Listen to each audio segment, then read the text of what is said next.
Hello and welcome to the Feck TV Zero Tolerance programme. This is part one of our Law and Order special series. Today we're talking about zero tolerance. Is it sanctimonious morons trying to scare people and impose their own views, or is it a morally vapid excuse for racial profiling? Jay, what is zero tolerance?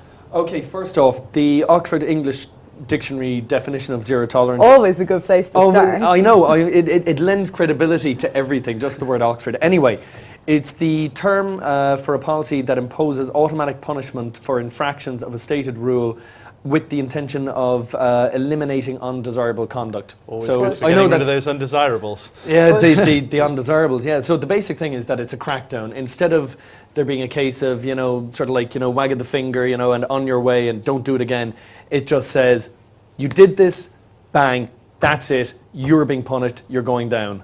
Now, obviously, I hyped it up there. Now, would you like the background to the theory or anything like this, or? Well, if you have it. Yeah, I mean because we don't really see. I mean, I know in New York on the 24th of November they had a no crime day, which is apparently as a result of their non-tolerance policy. There was no serious crimes called into New York NYPD on the 24th of November. So I want to know: is it as a result of this zero tolerance policy, and should we be implementing it around Ireland? Well, look. First of all, this is something that it has been debated for almost 2 decades now, because it's nearly 2 decades since zero tolerance came into New York. It was Bill Bratton in the 90s. Sorry? Under Bill Bratton in the 90s. Yeah, Bill Bratton, and then Giuliani obviously was the big guy with it. And which is funny, because I would have only attributed to Mayor Giuliani. Absolutely. But it was there before. Yeah. Yeah, well, I mean, like, the interesting thing about it is that it started, the real sort of background to it in kind of modern times, and it does seem very draconian, but it was this, a law that was passed in New Jersey in 1973, which was based on the whole idea of the broken window theory. Now, the broken window theory states that if you punish all the small crimes, if you crack down on those, it undercuts any kind of a sense of lawlessness in a community or in a society. And it means that you'll have a drop in the big crimes as well. So under Giuliani and also Commissioner Ray Kelly in New York, they brought this in with huge effect, and they got rid of all the guys like the squeegee guys who used to go along, mop people's windows. They were kind of like, muggers who provided a service, if that makes sense. But also people who were jumping the turnstiles on the subway. All this, everything was cracked down on. What they found. Oh, really? Oh yeah, and they cracked down these guys, and suddenly they were raking in weapons. I mean, like, they found that some of the people jumping the turnstiles were wanted for bigger crimes as well, for, let's say, robberies, for murders even, and they were just hauling in drugs and weapons all the time. I find that interesting, because I know myself, having worked in criminal law for years, I've spoken to clients before and said, where did it all go wrong? Why do you do these massive crimes? And they're just like, if you go back to day one, I was caught originally for being drunk, and then I got caught with a bit of hash, and then all these things went wrong. Suddenly you've got a string of offences. And my clients certainly feel that if they'd been let off or given a bit more leniency or a bit more support developing their lives, they wouldn't have got all these criminal convictions. And now it's just a case of, fuck it, it's only robbery. What about it? I know, I mean, like, there's a couple of different sides to that. I mean, look, as much as I think there's a lot to be said for zero tolerance, there is the other side to it as well, and you are quite right that they'll get caught for something small, they'll get hammered for that, and then it's like, well, why bother, I've lost my chance now anyway. Yes. The whole thing about the support, well, that's a no-brainer in a way. I remember seeing an interview with Judge Judy Scheindlin, who, I know she does this dumb TV show, but very bright lady, and she actually said that after she wrote her autobiography, and she was touring around the States, that, she'd arrive in a city or whatever, and she'd be brought around, they'd show her like these maximum security prisons. They'd say all the guards that were there, everything about it, all the money that had been put into it, how impregnable it was. And she said if that same money, day one, had been put into, number one, education, and then maybe number two, decent social services, the need for such a big, such a dangerous, such a harsh prison wouldn't be there. But we have to operate, I mean, like, so that is one side to crime, but the zero tolerance thing, I do think there's something to be said for it. Right, I'm going to jump in here, Jay, because I think basically zero tolerance is a load of old bollocks. I mean, for a start, the fact that remains is that there is no conclusive evidence whatsoever that suggests that the zero tolerance policy that was adopted by New York City and others actually did anything to reduce the statistics. There's no qualitative evidence out there to suggest it one way or another. The fact that remains as well on the broken windows policy, again, there's no conclusive evidence to suggest that such a policy even actually exists.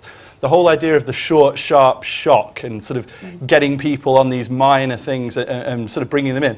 The fact of the matter remains, though, if you say you were arrested, like 50,000 people were in the last year alone in New York City for possessing small amounts of marijuana, for instance, the fact of the matter remains, though, most of those cases may be thrown out in court at a later date, but these people still maintain with a criminal record. It overshadows their jobs. It's a shadow for the rest of their life that they've got this record for one minor mistake. Now, punishing these people for these minor mistakes, which essentially a lot of people think to themselves, well, it's sort of common sense. Do we need to go down and actually be really harsh on them? The fact of the matter remains that if you keep zero tolerance policy in, you do shatter people's lives. I see where you're coming from, and certainly one thing I'll agree with you on is that the evidence isn't 100% conclusive that zero tolerance was the reason for the drop in the crime rate in America when you compare it with other cities. But by the same token, that's not to say that it wasn't significant and that it didn't make an impact. And I think looking at it a little bit more broadly, one of the things about zero tolerance is that it has a social effect as well. Once people genuinely feel that the police are going to crack down on things and that there is almost a logic behind the way that the law is being used, it makes people feel safer, and that has an economic impact as well. Okay, and one of the things you have to remember as well is that during the zero tolerance years, I'll finish this really quickly, during those years, once that started, there was an upsurge in economic activity in New York as well. Okay, look, the only people you're making feel safe with this zero tolerance policy are the middle classes who are sat at home saying, oh, well, you know, I'm getting my house burgled. At the end of the day, the zero tolerance policy is long-term unfair. What it does is it erodes trust in the police themselves because they're seen as overzealous. It's a counterproductive measure. The fact of the matter remains that crime is not evenly distributed. Crime is highly concentrated. It's a hotspot kind of thing. 10% of active criminals commit 50% of all crime. Now the idea is, instead of you going down your route of this blanket policy of zero tolerance on everybody, hotspot police, bring out the police in force, well publicised, in a smaller escalations in certain sectors will reap, and this has been statistically proven, will reap far better results than a blanket zero tolerance policy, which, I might add, in the case of New York, has a factor of profiling in that 87% of those arrested through the zero tolerance policy were black or Hispanic. Now, you can't argue with a statistic like that in terms of how are we picking these people out? How are we profiling them? Well, I mean, that actually, the flip side to that is, you're right, 87% of the people arrested were black or Hispanic. A reason for that is because black and Hispanic people tend to be just so much poorer and have access to so fewer services that, and opportunities really, that of course they're going to be more involved in crime, but it doesn't change the fact that they're involved in crime. This is the thing, and just looking at it as well, at the example of New York, and there are other examples, even more effective examples of zero tolerance, like maybe over the top, Singapore, or for example Havana. I'm not sure we want to go down that route. I know, but you know, if you want to know whether or not it works, you could look at that. But certainly, you look around New York, people felt safer, particularly around Manhattan, around like the city areas, Times Square, 42nd Street, all this kind of thing, to actually walk down, and this was a good thing. Zero tolerance boosted up that city. There's no doubt about that. It made it a richer city. At what cost? Because you talk about these people from the minority backgrounds, from the poorer economic backgrounds. What you have done is made of, you know, a percentage of the city feel safer, a percentage of the city walk down Manhattan and feel okay.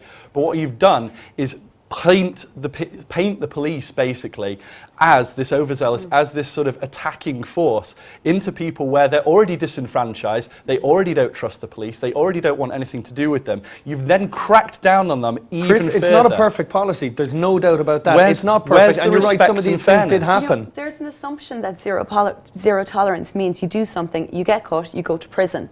I know I spoke to a prisoner about this, a guy who's currently in Cork prison at the moment, about this topic, and he said when he first went into prison, he went in like an old Egypt, but he came out bad to the bone. Like he came out, he learned every trick. He spent the whole time he was in prison working on the bod, you know, getting fit, and he learned so many tricks of the trade. So if we could have a zero tolerance, but for tolerance to mean something other than prison, as in force them to learn or do training courses Absolutely. or learn a trade as opposed to prison. It I think that comes can be down when to you look at respect and fairness in your policing policy. At the end of the day, if you foster respect and fairness, you raise your legitimacy. That in turn creates a greater sense of But law Chris, abiding behaviour. nobody's debating with that. You know, that it has to be respectful, it has to be fair. I mean, Absolutely, you can't. but then you say respectful no and society is fair. really going to. No democratic society, anyway, is going to operate on the basis of a fascist police force. No, I agree. But if you go down the idea, then But in zero that case, tolerance- that something, for instance, like yourself, will probably disagree with the saying that if you have a joint on you, for instance, you probably say, and I suspect And most that's people a on the panel question. would say That's a it's question fine. actually that you need to look.